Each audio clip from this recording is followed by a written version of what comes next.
Eu nunca interrompi uma necropsia na metade, nunca. Mas naquela segunda-feira foi impossível continuar.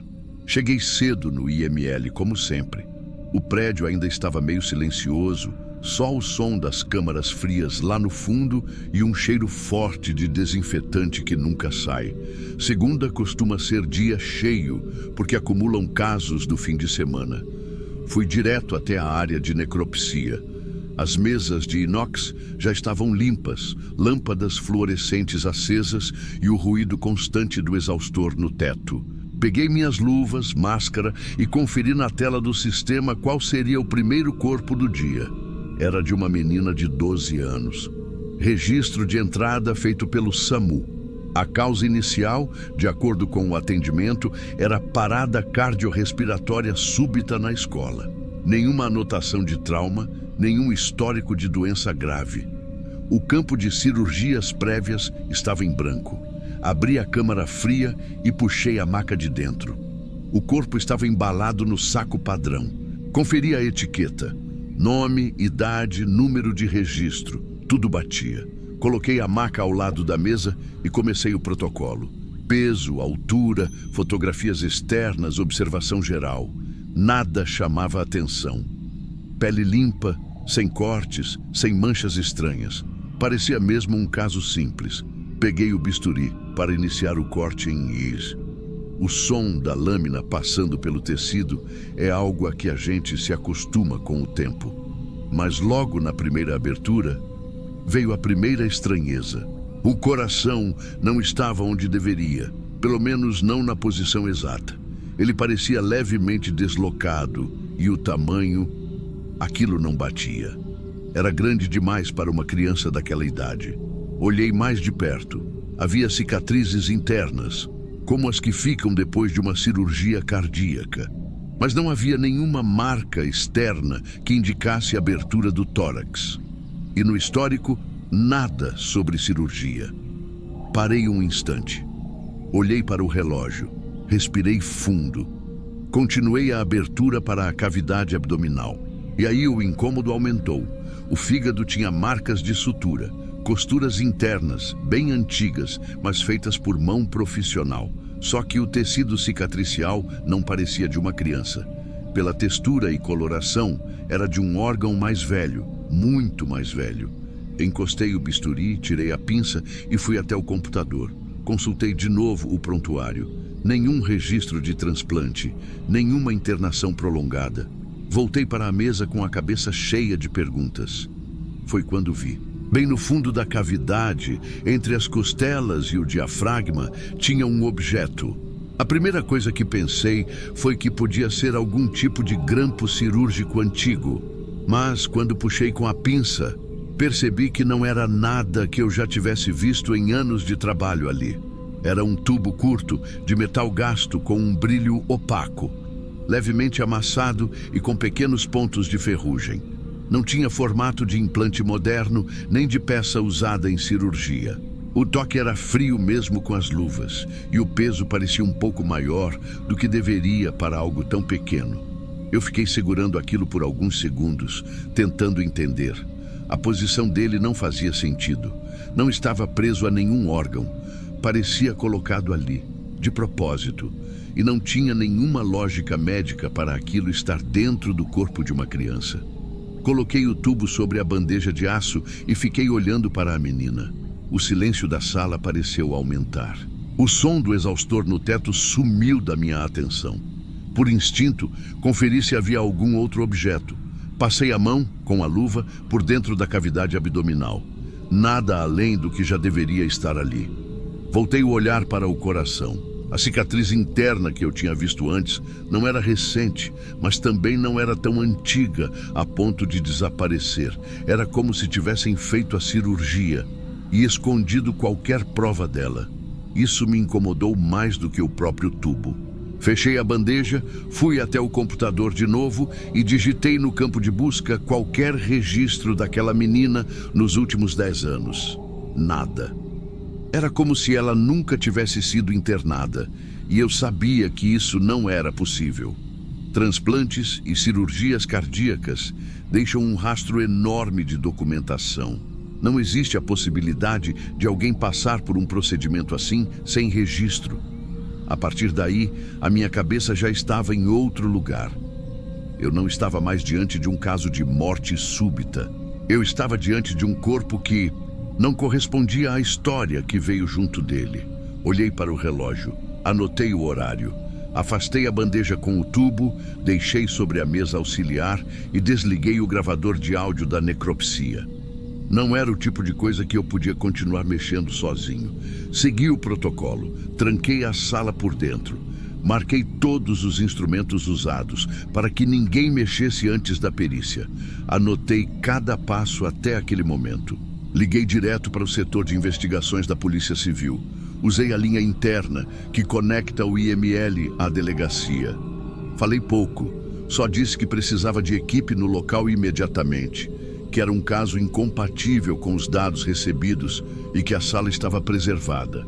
Enquanto esperava, fiquei parado ao lado da mesa. Não conseguia tirar os olhos do corpo. Mais do que o coração e o fígado, o que me incomodava era a ausência de respostas. Quem era aquela criança de verdade?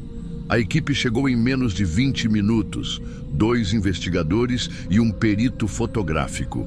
Expliquei do início: causa informada, achados incompatíveis, ausência de histórico médico e o objeto metálico. Eles fotografaram o tubo, o coração, o fígado, cada detalhe das suturas. Depois embalaram o objeto em um saco plástico com lacre. Um dos investigadores me perguntou se eu tinha alguma hipótese. Eu disse que não. E era verdade. Naquele momento, tudo que eu tinha eram constatações. Depois que eles saíram, ficou um vazio na sala. Eu ainda tinha a necropsia pela metade, mas não podia seguir. O corpo foi levado para a área de custódia, sob sigilo. O caso passou a ser tratado como investigação restrita. E eu nunca mais vi aquele prontuário. Nunca mais soube do resultado. Foi a única vez, em todos os anos de trabalho, que saí de uma sala de necropsia sem concluir o procedimento. Até hoje, quando puxo uma ficha e vejo campos em branco, lembro daquela manhã e do corpo que definitivamente não pertencia àquela menina.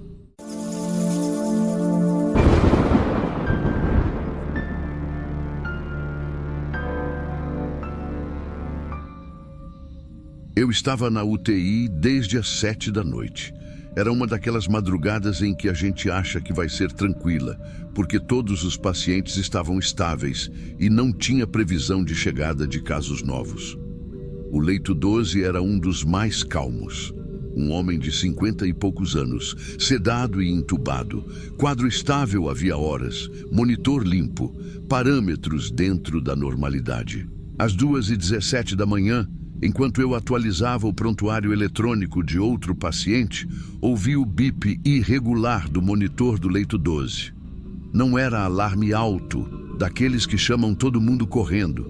Era um aviso mais discreto, de alteração de parâmetro. Olhei para a tela e vi a pressão arterial subindo rápido. Tinha saído de 122/78 para 148/92. Em menos de 5 segundos, já estava em 160/100. Pensei em artefato. Isso acontece. Às vezes, o paciente mexe o braço, a linha de pressão pega alguma interferência, a curva fica estranha. Mas nesse caso, ele não tinha como se mexer. Estava sedado, braço posicionado e fixado para evitar deslocamento de cateter. Olhei para o traçado da pressão.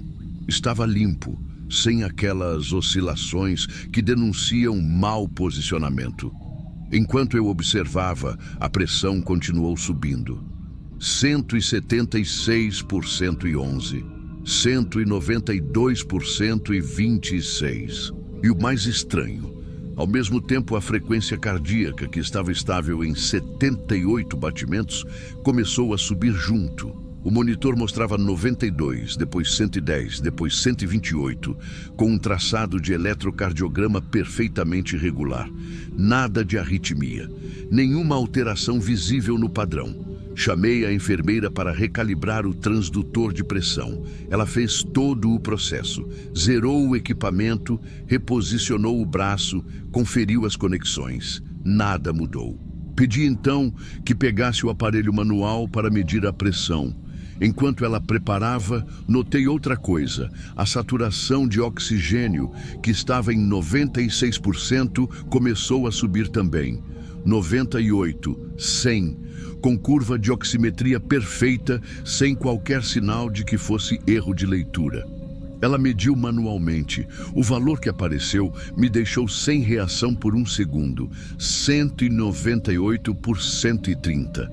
Eu olhei para ela e vi que ela estava tão surpresa quanto eu, mas manteve o tom profissional e só disse, confirmado.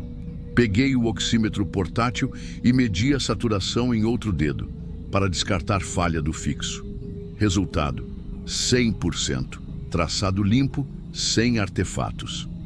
Nesse ponto, o técnico de enfermagem já tinha trazido o monitor portátil da sala de exames.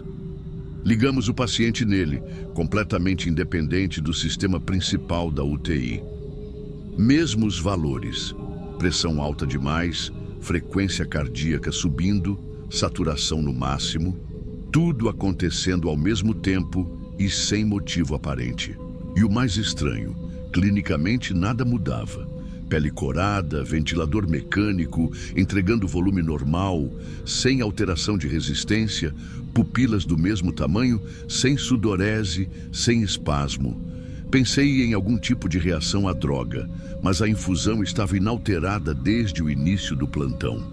Sem entrada de novos medicamentos, sem alteração na bomba de sedação.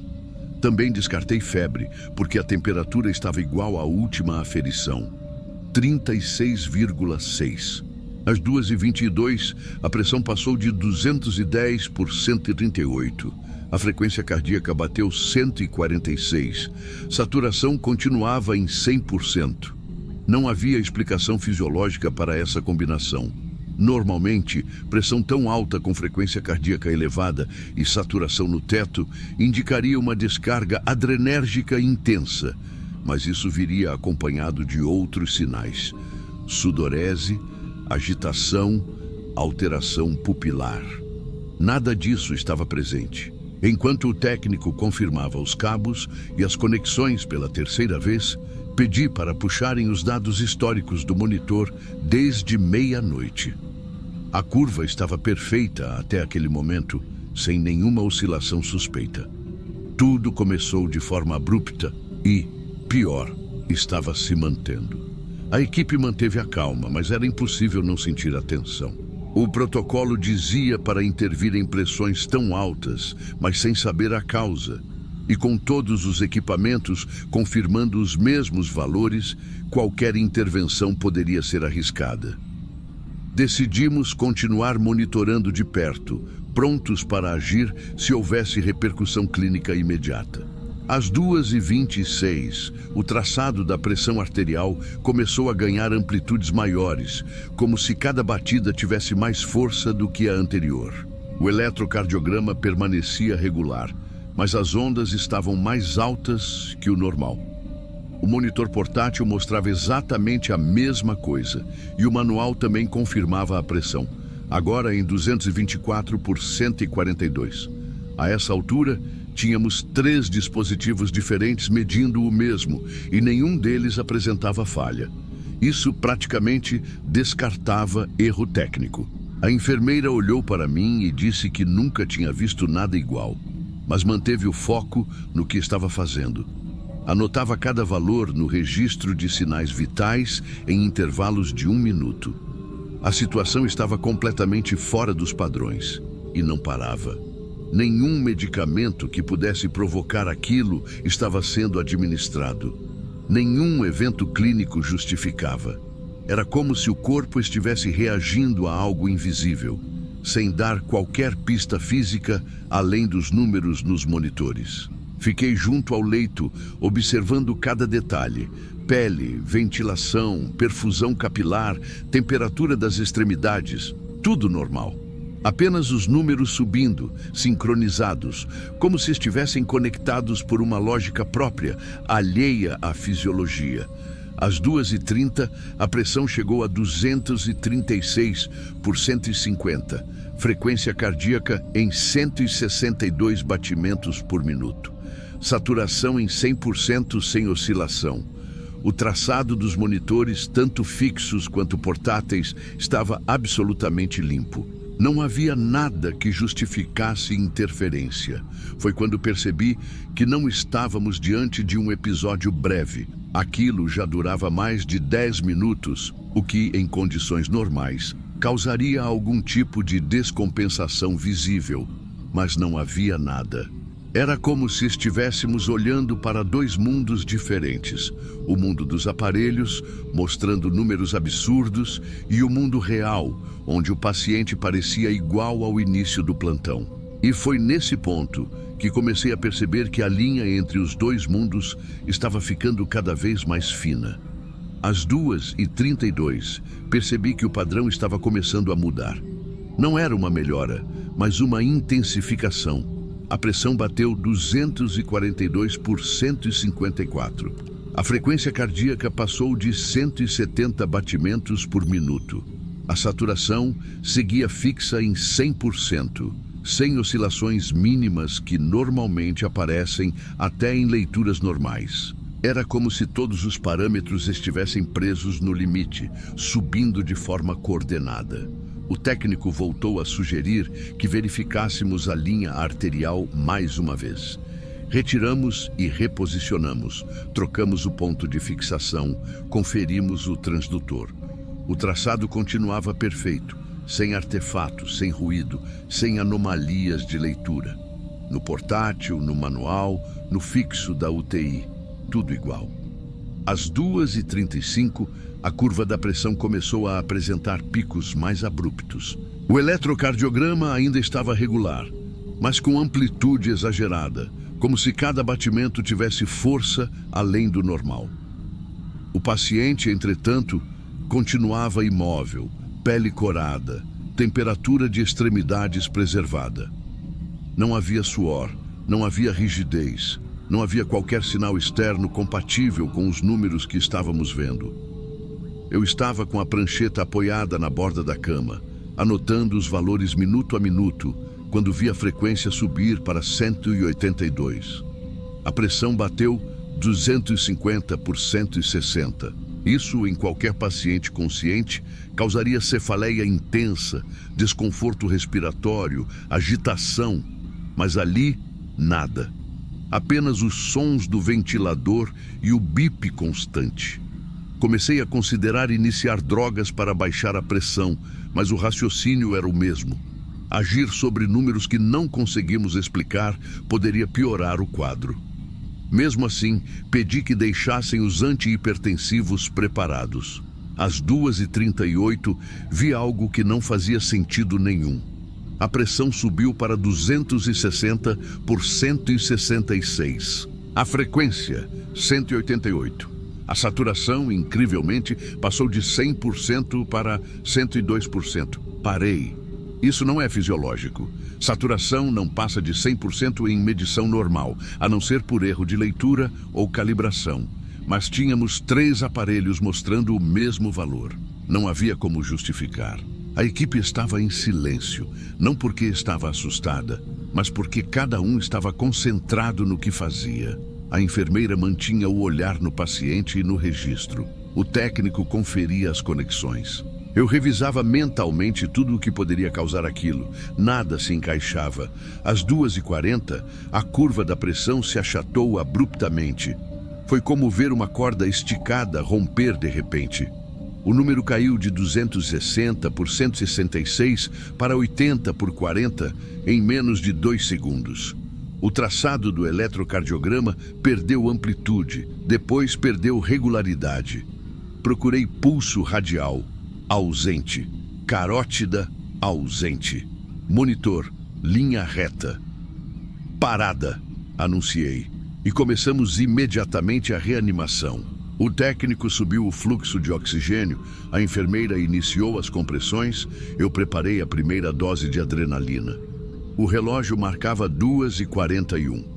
Seguiram-se 10, 15, 20 minutos de protocolo ininterrupto. Entre cada ciclo, checávamos ritmo, sempre a sistolia. Nenhuma resposta. Às 3h02 da manhã, declarei o óbito. Anotei a hora, desliguei a bomba de sedação, pedi para suspender a ventilação mecânica.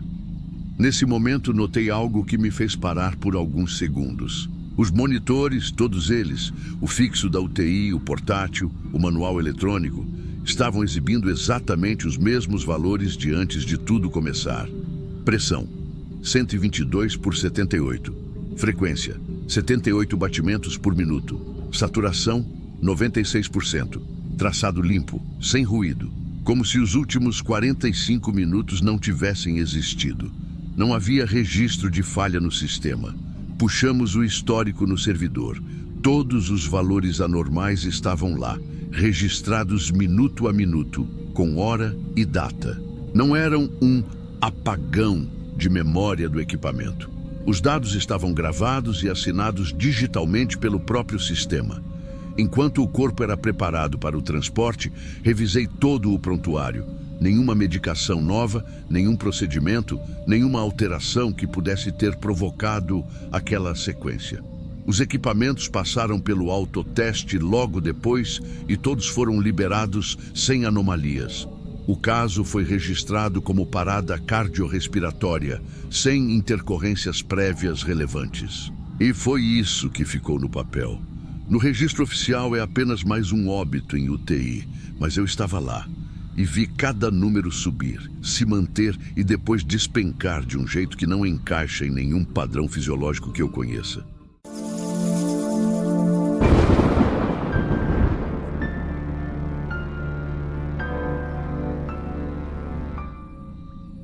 A primeira coisa que me chamou a atenção naquela noite foi o silêncio. Nem sempre o IML é assim. Tem plantão em que a campainha toca toda hora, telefone não para, gente entrando e saindo. Mas naquela noite estava só eu na sala de identificação e a luz branca batendo no inox da bancada. Eu já estava acostumado com corpos carbonizados. Não é bonito de falar, mas é a realidade. Na maioria dos casos, não sobra nada útil para a identificação pelas digitais. A pele se contrai, a superfície se destrói, e o que sobra geralmente não responde bem aos reagentes. É mais comum depender de exame odontológico ou DNA. Quando abriram a porta e trouxeram o saco preto, eu já imaginava que seria mais um desses casos sem muita chance. Mas assim que abri e vi, percebi algo diferente. Uma das mãos não estava como o resto do corpo, carbonização parcial, mas a pele das falanges ainda estava ali ressecada, sim, mas sem estar completamente destruída. Eu sabia que dava para tentar. Não é garantia de nada, mas nesses casos a gente faz hidratação com uma solução de glicerina misturada com água destilada para devolver um pouco da elasticidade da pele e conseguir uma leitura melhor. Preparei o material, coloquei luvas novas e comecei. O procedimento é simples, mas exige paciência. Você aplica a solução, espera agir, trabalha devagar para não rasgar nada. Depois entra a etapa do pó. Naquele caso, usei o pó preto comum que adere bem à gordura residual da pele. Passei o pincel macio, revelando as linhas, e quando olhei, não é exagero dizer que estava perfeita. Dava para ver o desenho das cristas como se fosse de uma pessoa viva. Coloquei a régua métrica ao lado, fiz as fotos com iluminação lateral, ajustei o foco e exportei para o sistema. A partir daí, é automático. A imagem entra no banco de dados e o sistema compara com todas as impressões cadastradas. Normalmente demora um pouco, mas dessa vez foi rápido. Quando o resultado apareceu na tela, eu precisei reler. O sistema mostrava correspondência de 100% com uma vítima de homicídio registrada 2 anos antes. E não era qualquer caso, eu lembrava bem. Eu mesmo tinha feito a identificação na época, participei do sepultamento, vi o caixão fechado e lacrado. Na hora, minha primeira reação foi pensar em erro técnico. Talvez eu tivesse tirado a foto com algum reflexo. Talvez o arquivo tivesse se confundido com outro. Não é impossível, principalmente se o sistema estiver sobrecarregado. Apaguei o registro, refiz todo o processo desde o começo, reidratei a pele, reapliquei o pó, fotografei de novo, coloquei no sistema e o resultado foi idêntico. Mesmo nome, mesma ficha, mesma correspondência de 100%. A essa altura, eu já estava desconfortável, mas mantive a calma. Pode parecer estranho, mas no nosso trabalho você aprende a não se deixar levar por coincidências estranhas. Pensei, vou fazer mais uma vez, mas dessa vez com iluminação e ângulo diferentes, só para ter certeza de que não é coincidência. Preparei tudo novamente. A mão já estava mais hidratada da segunda aplicação, então o desenho ficou ainda mais nítido. Tirei as fotos com mais cuidado, conferi cada uma na tela da câmera. Quando coloquei no sistema, o mesmo resultado apareceu pela terceira vez. A essa altura, não dava mais para chamar de coincidência, mas também não dava para afirmar nada.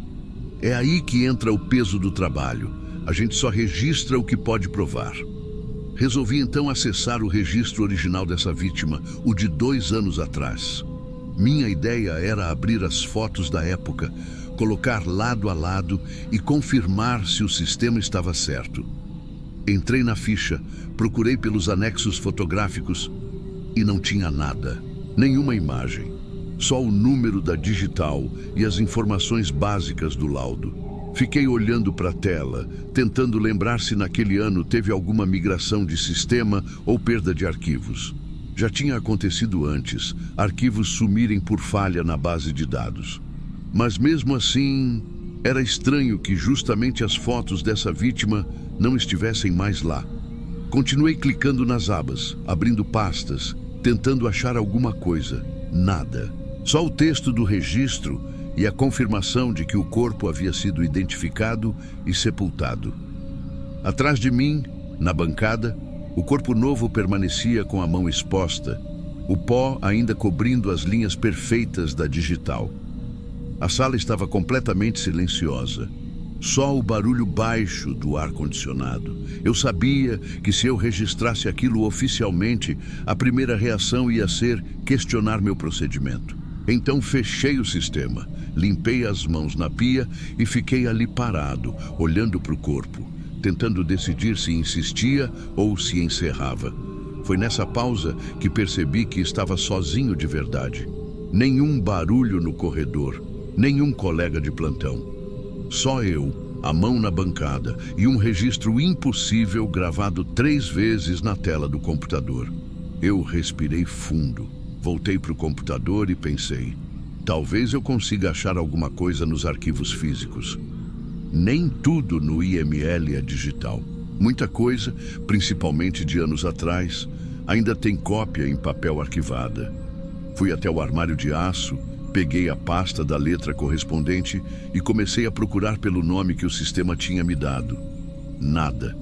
Passei para a prateleira seguinte, folheando ficha por ficha. Não achei a pasta dele. É como se o registro tivesse sumido por completo. Isso já tinha acontecido outras vezes com casos antigos, principalmente quando algum setor reorganizava o arquivo. Só que eu lembrava de ter guardado a ficha dessa vítima em específico, porque foi um trabalho limpo, sem dúvida, na identificação.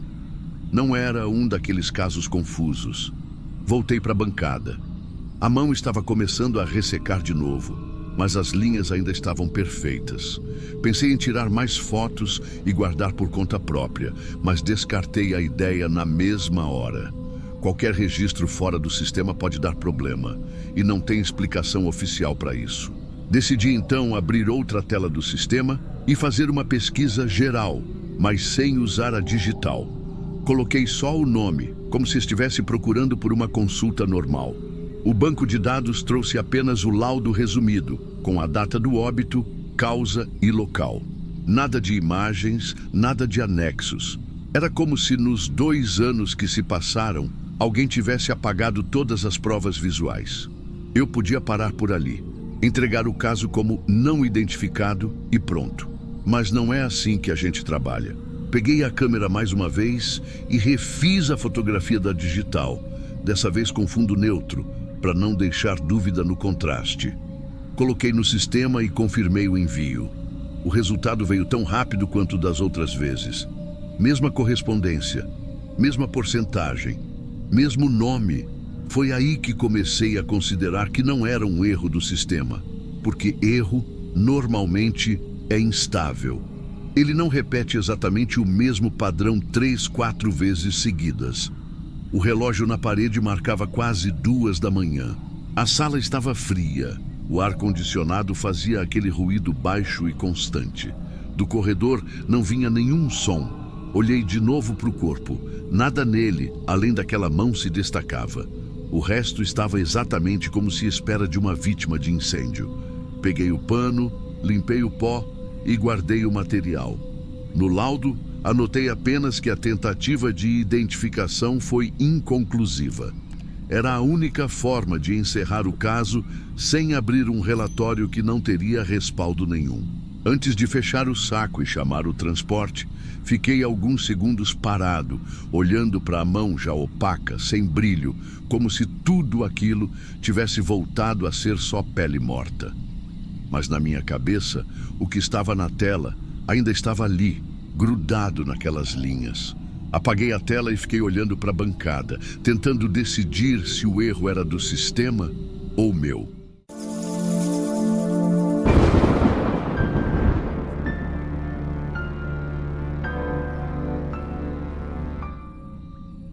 Eu já vi muita coisa nesses anos de plantão, mas tem uma madrugada em específico que eu não consigo tirar da cabeça. E não é porque foi algo cheio de gritos, correria ou sangue. Muito pelo contrário. Foi justamente pelo silêncio e pelo jeito que tudo aconteceu. Eu trabalhava como técnico de enfermagem num pronto atendimento municipal pequeno, no interior de São Paulo. Era o tipo de unidade que não fecha nunca, mas que depois das 11 da noite ficava praticamente vazia. Só ficávamos eu, a enfermeira e o médico de sobreaviso, que na maior parte do tempo estava descansando numa sala nos fundos. Tinha também o guarda noturno, mas ele ficava lá fora, na guarita, controlando a entrada do pátio. O lugar era simples, recepção logo na entrada, com a porta de vidro que dava para a rua, umas 6 cadeiras de plástico azul fixas no chão, balcão da atendente e, atrás dele, um corredor estreito que levava aos consultórios e à sala de observação. A iluminação era toda de lâmpada fria, aquele branco meio azulado que não ajuda a deixar o ambiente mais acolhedor. No silêncio da madrugada, dava para ouvir o bip espaçado do oxímetro na sala de observação, o barulho do ventilador de teto e, de vez em quando, um carro passando na rua. Naquela noite, por volta de 2:30 da manhã, eu estava na sala de medicações, separando alguns antibióticos para aplicar em um paciente internado. A enfermeira estava na copa, passando um café. Tudo tranquilo. Foi quando eu ouvi um barulho diferente. Um rangido breve, como o da porta de vidro da recepção abrindo. Não era comum alguém aparecer nessa hora, mas também não era impossível. Às vezes, chegava gente com crise de dor, corte ou passando mal. Peguei o frasco na mão e resolvi dar uma olhada, mais por hábito do que por preocupação. Atravessei o corredor e, antes mesmo de chegar ao balcão, percebi que a porta estava escorada, meio aberta. A luz fraca do poste da rua entrava pela fresta, misturando com a iluminação branca lá de dentro. Foi aí que vi que não estava sozinho. No canto direito da sala de espera, na penúltima cadeira, tinha uma mulher sentada. Cabelo solto, castanho escuro, caindo um pouco no rosto. Casaco bege comprido, calça escura. Estava com a cabeça ligeiramente inclinada para frente, olhando para as próprias mãos. Não fez menção de levantar ou falar nada. O que me chamou a atenção foi que eu não tinha ouvido passos, nem a porta fechando, só aquele primeiro rangido. Fui até lá, com calma, e perguntei se ela precisava de atendimento. Ela não respondeu, nem levantou o rosto. Ficou exatamente na mesma posição, com as mãos juntas, como se estivesse mexendo nos dedos ou segurando alguma coisa pequena. Não parecia ferida, não tinha sangue, nada visível, mas tinha algo no jeito dela. Não estranho no sentido sobrenatural, mas fora do normal para quem busca atendimento de madrugada. Uma pessoa normalmente fala, pede ajuda, explica. Ela só ficou ali, imóvel. Disse que ia pegar um copo d'água para ela e voltei pelo corredor. Era automático para mim. Às vezes, paciente chega nervoso ou tímido e oferecer água ajuda a quebrar o gelo. Enquanto passava pela copa, avisei a enfermeira que tinha alguém na recepção. Ela franziu a testa, dizendo que não viu ninguém entrar, mas ficou de ir lá comigo. Peguei o copo, enchi com água e voltei em direção à recepção. A porta de vidro agora estava fechada. O poste da rua continuava aceso, refletindo na superfície, e não tinha mais vento entrando. Quando cheguei na porta, dei de cara com a sala, e a cadeira estava vazia. Na hora, minha primeira reação foi olhar em volta, como se ela pudesse ter ido para o balcão de atendimento ou para o corredor dos consultórios. Mas não tinha ninguém. A sala estava do jeito de sempre, com aquele cheiro de desinfetante misturado a um pouco de poeira da rua. Foi quando percebi que, na penúltima cadeira, exatamente onde ela estava sentada, tinha uma mancha escura no plástico azul. Não era sujeira nem óleo, era molhado. Parei e fiquei olhando. A marca tinha o formato exato de quando alguém senta com a roupa úmida e o tecido transfere a água para o assento. O estranho é que não estava chovendo. A rua lá fora estava seca, e mesmo que tivesse vindo de longe, eu teria ouvido os passos, o atrito da porta, alguma coisa. A enfermeira chegou logo atrás de mim e eu mostrei a cadeira. Ela me olhou com a mesma expressão que eu estava sentindo, tentando encontrar uma explicação que fizesse sentido. Chamamos o segurança, que atravessou o pátio e deu uma olhada na rua. Disse que não viu ninguém saindo e que a porta de vidro estava fechada quando passou por ali minutos antes. Eu ainda estava com o copo d'água na mão quando voltei para o corredor. Fiquei tentando convencer a mim mesmo que ela podia ter saído rápido, talvez para encontrar alguém, e que eu simplesmente não notei. Mas aquela marca molhada não batia com essa ideia. Parecia que ela tinha ficado ali um bom tempo, o suficiente para a umidade se transferir. Uns 10 minutos depois, ouvimos o barulho característico de sirene se aproximando. A enfermeira olhou pela porta e viu uma ambulância estacionando na frente. Era uma equipe do atendimento móvel, trazendo uma vítima de atropelamento. Saímos até a entrada para ajudar na transferência. O motorista desceu, abriu a porta traseira e 2 socorristas puxaram a maca. Quando a vi, foi como se meu corpo tivesse dado um passo para trás sozinho.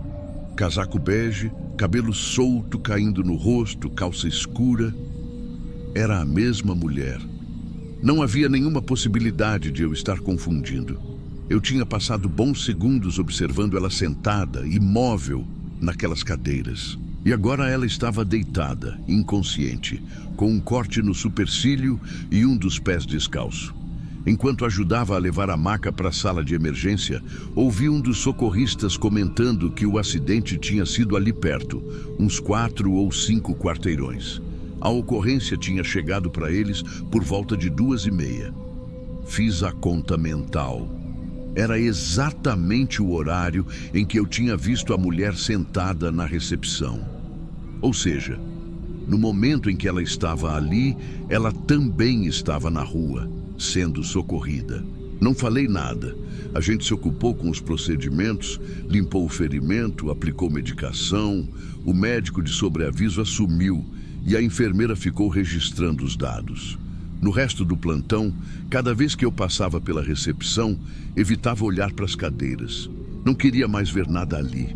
Até hoje, sempre que eu vejo uma peça de roupa molhada sobre plástico, aquela imagem volta. A mancha escura, sozinha, no assento azul. Eu só sei que, Se aquela cadeira estiver ocupada de madrugada, eu prefiro não perguntar quem é.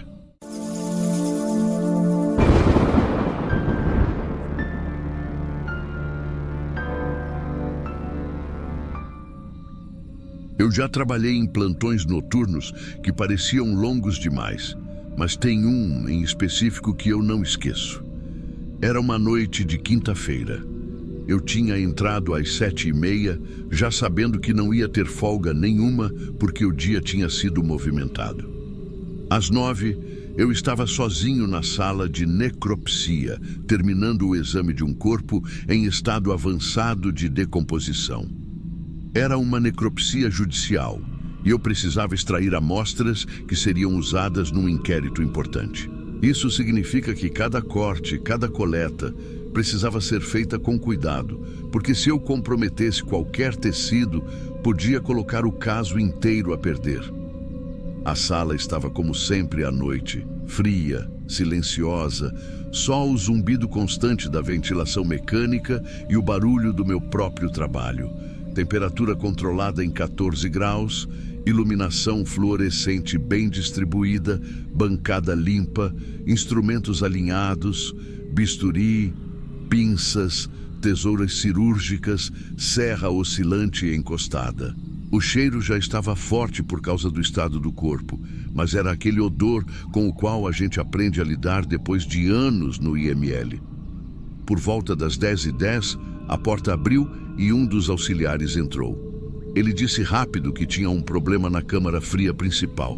Estavam recebendo um transporte com mais corpos do que o previsto, vindos de um outro município, e não havia espaço para todos.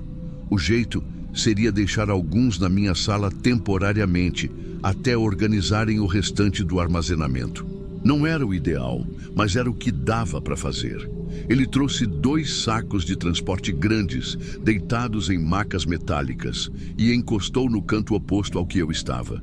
Eu voltei para o meu trabalho, tentando manter a concentração, mas não demorou para perceber que o ar ficou mais pesado. Não é só o cheiro, é a densidade mesmo, como se tivesse menos circulação. Olhei para o termômetro digital na parede, 15 graus. Nada preocupante naquele momento, mas eu sabia que qualquer mudança ali dentro podia afetar o que eu estava fazendo.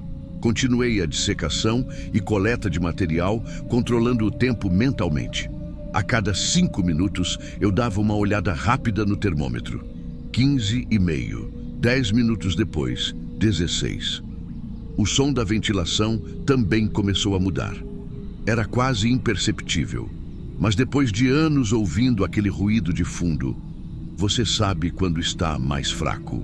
O fluxo de ar parecia menor e o calor começou a se acumular na sala. O suor começou a escorrer por baixo da máscara, e isso não é comum ali. O corpo que eu estava examinando começou a liberar mais gases do que antes. É um processo natural, mas o aumento da temperatura acelera isso. E quando acontece rápido demais, alguns órgãos começam a se degradar antes de você conseguir fazer a coleta. Isso me deixou em alerta. Eu não podia parar e esperar. Se fizesse isso, as amostras podiam perder a qualidade necessária para o exame toxicológico e histopatológico. Às 10h40, o termômetro marcava 17 graus. O ar estava saturado, cada respiração mais curta. As luvas começaram a grudar nos dedos de tanto suor, e a máscara dava a sensação de estar mais justa no rosto. O cheiro ficou tão intenso que parecia entrar pelos olhos. O auxiliar tinha saído há um tempo, e eu sabia que ninguém ia entrar ali tão cedo. A logística do IML à noite é assim. Cada setor se vira com o que tem. Então era só eu, o corpo na mesa e outros 2 encostados na parede. Eu me forcei a manter o ritmo, registrando cada passo mentalmente para não perder nada. Corte, coleta, frasco, lacre, anotação. Corte, coleta, frasco, lacre, anotação. Quando o termômetro passou de 18 graus, comecei a sentir o ar mais pesado no peito. Não era nada que me impedisse de continuar, mas dava aquela pressão que te faz querer terminar rápido. Só que rápido demais ali significa risco de erro, e erro não é opção. Foi nesse ponto que percebi que a sala tinha ficado completamente silenciosa, sem nem o barulho baixo da ventilação. Só dava para ouvir meu próprio trabalho e o gotejar distante da pia. Quando percebi que o som da ventilação tinha parado de vez, olhei direto para o visor da parede. O termômetro marcava 19 graus. Em uma sala de necropsia, isso não parece muito para quem está de fora, mas eu sabia que com 3 corpos ali dentro, a temperatura e a umidade iam subir mais rápido do que o normal, e cada minuto contava contra mim. O cheiro já não era mais algo que eu simplesmente ignorava. Ele tomava o ar de um jeito quase físico, como se tivesse uma camada grudenta passando pela máscara. Respirar fundo não ajudava, porque vinha mais forte. Eu ajustei a máscara, mas era inútil. Continuei o procedimento. Os frascos de coleta já estavam se acumulando na bandeja inox ao meu lado. Anotei o horário em cada etiqueta. Movimentos calculados, evitando mexer demais no corpo para não liberar ainda mais gases. Só que não tinha como evitar completamente. Cada corte, cada deslocamento de tecido liberava um pouco mais. Eu suava tanto que a parte interna das luvas ficou úmida. Isso incomoda, porque a precisão dos dedos diminui. A máscara já estava quente e eu sentia o ar ficando pesado na garganta. Eu sabia que se parasse ali, todo o trabalho feito até aquele momento podia perder valor pericial. Então a única opção era seguir. Olhei para os 2 sacos de transporte encostados na parede. Eles estavam imóveis, mas era inevitável sentir que o calor e o cheiro vinham dali também, somando com o que eu tinha na mesa. Não dava para esquecer que eram mais 2 corpos em decomposição, acelerando o processo de saturação do ar. Às 11h15, o termômetro bateu 20 graus. Isso, para quem está na rua, é até agradável. Aqui dentro, significava que eu estava no limite antes de começar a ver mudanças visíveis em tecidos mais frágeis. O tempo tinha virado meu inimigo. A lâmina do bisturi começou a perder corte. Acontece quando você precisa trabalhar em tecidos que já estão mais instáveis. Troquei rápido, tentando não perder o foco. Senti o músculo do pescoço travar de tensão. Cada movimento agora era mais consciente, mais direto. O silêncio da sala só era quebrado pelo som metálico das ferramentas e pelo meu próprio fôlego curto. A pia pingava de vez em quando e esse som ecoava mais do que deveria. Era como se a sala tivesse ficado menor, não fisicamente, mas pelo peso do ar e pelo isolamento. Às 11h30, finalizei a última coleta. Fechei e lacrei os frascos, conferindo 2 vezes as etiquetas. O suor escorria pelas têmporas, chegando perto dos olhos. Guardei as ferramentas, descartei o material biológico conforme o protocolo e preparei a mesa para a higienização. Tudo de forma mecânica, sem espaço para pensar em outra coisa. Quando desliguei a serra e recuei um passo, percebi que estava respirando pela boca há algum tempo. O ar já não parecia suficiente. Tirei as luvas com cuidado, joguei no descarte e puxei a máscara para fora do rosto. Não melhorou muito, mas pelo menos não tinha o tecido abafando a respiração. Abri a porta devagar, quase por reflexo, porque parte de mim ainda queria terminar de guardar algumas coisas. Mas assim que o ar do corredor entrou, frio e limpo, eu senti o contraste de um jeito que não dá para esquecer. Não olhei para trás. Só deixei a sala como estava e fui direto até a pia do corredor para lavar o rosto. Enquanto a água escorria, percebi que fazia tempo que a sala não parecia tão pequena.